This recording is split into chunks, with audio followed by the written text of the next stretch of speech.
যে কোনো মূল্যে আগামী বিএনপি সরকার দুর্নীতির টুটি চেপে ধরবে। অপরাধের পরিচয় কোনো দল দিয়ে নয়, অপরাধীর পরিচয় সে আইনের দৃষ্টিতে অপরাধী। ৯৬ সাল থেকে ২০০১ সাল পর্যন্ত যেই সরকার ছিল তারা দুর্নীতিতে দেশকে নিচের দিকে নিয়ে গেছিল। দেশনেত্রী খালেদা জিয়া যখন দেশ পরিচালনা করেছেন, আপনারা দেখেছেন যেই হোক না কেন, এমনকি আমাদের দলের অনেক লোক যারা কোনো অনৈতিক কাজে নিজেকে জড়িত করেছে, আমরা তাদেরকেও ছাড় দেইনি। আমরা যত পরিকল্পনাই গ্রহণ করি না কেন, এই পরিকল্পনাগুলো বাস্তবায়ন করতে হলে অবশ্যই আমাদেরকে দুটো বিষয় খুব কড়াকড়িভাবে নজর দিতে হবে। কারণ এই দুটো বিষয় বাংলাদেশের জনগণকে তাদের প্রাপ্য অধিকার থেকে বিগত দিনগুলোতে বঞ্চিত করেছে। এবং অতীতে বিএনপি যতবার দেশ পরিচালনা করেছে, বিএনপি প্রমাণ করে দেখিয়েছে যে এই দুটো বিষয় একমাত্র বিএনপি সফলভাবে করতে পারে কাজ। কি সেই বিষয় দুটো? সেই বিষয় দুটো হচ্ছে, এক, মানুষের নিরাপত্তা,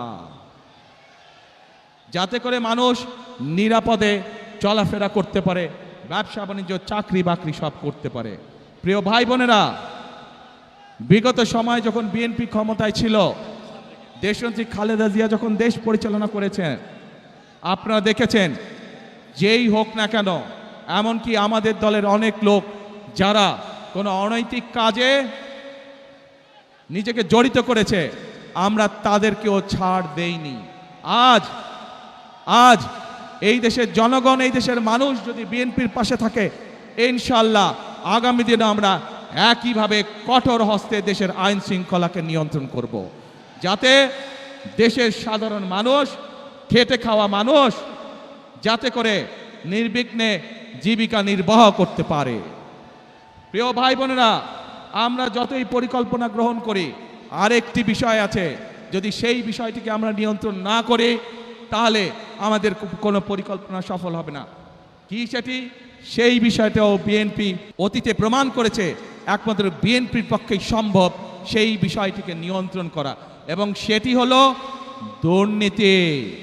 যে কোনো মূল্যে আগামী বিএনপি সরকার দুর্নীতির টুটি চেপে ধরবে। এই দুটি হচ্ছে আমাদের কমিটমেন্ট এই দেশের মানুষের কাছে। কারণ বিএনপি সরকার অতীতেও প্রমাণ করেছে, ৯৬ সাল থেকে ২০০১ সাল পর্যন্ত যেই সরকার ছিল তারা দুর্নীতিতে দেশকে নিচের দিকে নিয়ে গেছিল।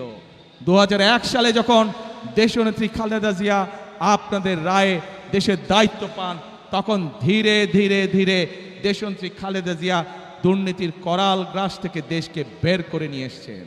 কাজেই প্রমাণ হয়েছে, দেশের আইন শৃঙ্খলাই হোক, আইন সবার জন্য সমান।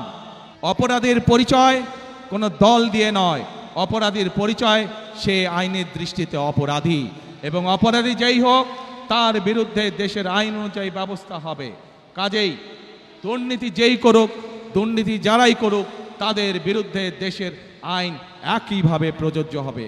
কাজেই পরিষ্কারভাবে আজকে আমি আপনাদের সহ এখানে হাজার লক্ষ মানুষের সামনে পরিষ্কারভাবে বলে দিতে চাই, আমরা যেসব পরিকল্পনা গ্রহণ করেছি, সেই সব পরিকল্পনার মধ্যে কেউ যদি আইন শৃঙ্খলা ভঙ্গ করে বা দুর্নীতির মাধ্যমে সেগুলিকে বাধাগ্রস্ত করেন, তাদেরকে কোনো ছাড় আমরা দেব না ইনশাআল্লাহ।